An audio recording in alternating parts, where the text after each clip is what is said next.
I've worked with over 100 INFPs, and I have seen how many of us choose misery over happiness, and it always follows the same pattern. Now, when I say choose, I don't mean that we wake up intentionally saying, let me wreck my life today. It's more subtle than that.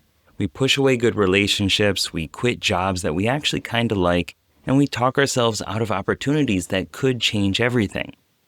By the end of this video, you'll recognize the 3 ways that INFPs sabotage themselves, and you'll get a simple method for each of those to catch yourself before you do it again. 2 years ago, I was finally getting some real traction and momentum with my INFP coaching. More clients were booking, my content was getting shared more, and things really felt like they were clicking.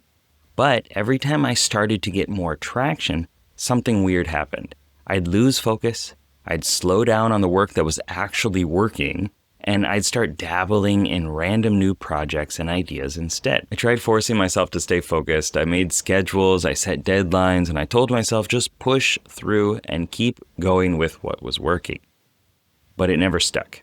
I'd always find some new shiny idea that felt more exciting than the steady progress that I was making. So here's what actually works. Start small and keep track of your big endgame goal. Make it fun and exciting, and then make that endgame goal really big. Picture it as this vivid and moving movie in your mind that you're actually watching yourself in. Your unconscious mind needs this vision, this version of yourself that it can see in full clarity so that you can aspire to reach that level. Then reward yourself for each little step that you take towards that big endgame goal. So what most of us do wrong is we see it from our own eyes. We look down, we see ourselves with chiseled abs or something like that. But what you really want to do is you want to look at a version of yourself.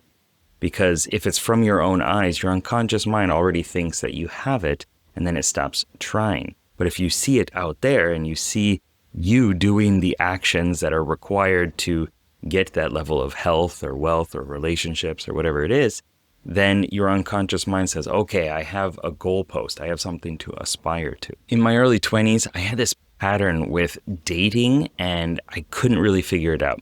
So I'd meet someone new that I really liked, but then something would always go wrong. One of the big issues was that I always saw myself as poison. I thought that anyone who got close to me would get hurt, so it was best for them to stay away, and I didn't want them to get contaminated by my poison. I'd want to be with someone, but then I couldn't commit. I'd play it cool, I'd say things that I didn't mean, or I would need like 100% confirmation that they were fully obsessed with me in the most blatant way. And if there was ever a problem or a fight, I just wanted to leave instead of dealing with it. I kept telling myself that the next person would be different. Maybe I'd find someone who didn't need me to work through conflict in order to grow.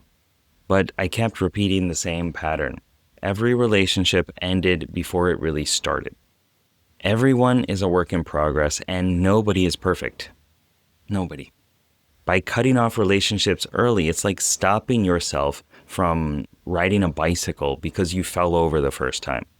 You wouldn't tell your child to give up walking after they stumbled, right? Ask yourself, what are you actually afraid of? Are you afraid of committing, or are you afraid of being vulnerable? Likely it's probably both. And then dig into the why, the reason for each of those. And keep asking why. Why does this happen? Why is this the case? Why are you afraid of this? 7 layers deep until you hit that root cause. And then you can deal with that. Or if you want to go the more positive route, you can say, what is important to me in a relationship? And why is that important? What makes that important to me? And ask 7 levels deep within that, and you'll get an answer that is also quite motivating. Now, for a couple of years, I kept thinking about how to make my Path of Heroes Academy course. I had all of these ideas, but I just couldn't start. I was stuck in this constant analysis paralysis and thoughts of like, well, what's the best way to do this? How do I communicate all of these ideas? How do I organize it? And I wanted it to be perfect before I even began. Then my son's birth was coming up, and I said, okay, it's now or never. And suddenly I had a real deadline that couldn't be moved. He was coming whether I was ready or not. My ideas began coming together because they had to. I had to make a course. And I did. I made a course with over 100 lessons and ran 2 cohorts in just a few months. And the same thing happened when my daughter was about to be born before that.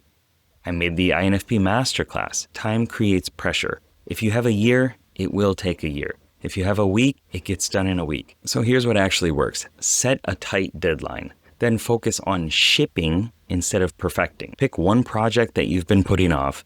Give yourself exactly 7 days to finish it, and then ship it. Accomplish it, do it, share it, and then get some feedback. So now you know the 3 ways that INFPs sabotage themselves, and you know how to catch yourself better before you do it again. But there's something else that you probably didn't know. All of this self-sabotage stuff gets way easier for most of us INFPs as we get older. When we're young, we think our sensitivity will make life harder, but it's actually the opposite. You start using your emotions as a strength. You find work that fits with you and your identity. You learn more about who you are and what's important to you, so that you can actually start adjusting your daily decisions and actions based on your personality type. And all that pain that you went through turns into wisdom. So go ahead and click this video up here if you want to see why life gets better with age as an INFP, and I'll see you there.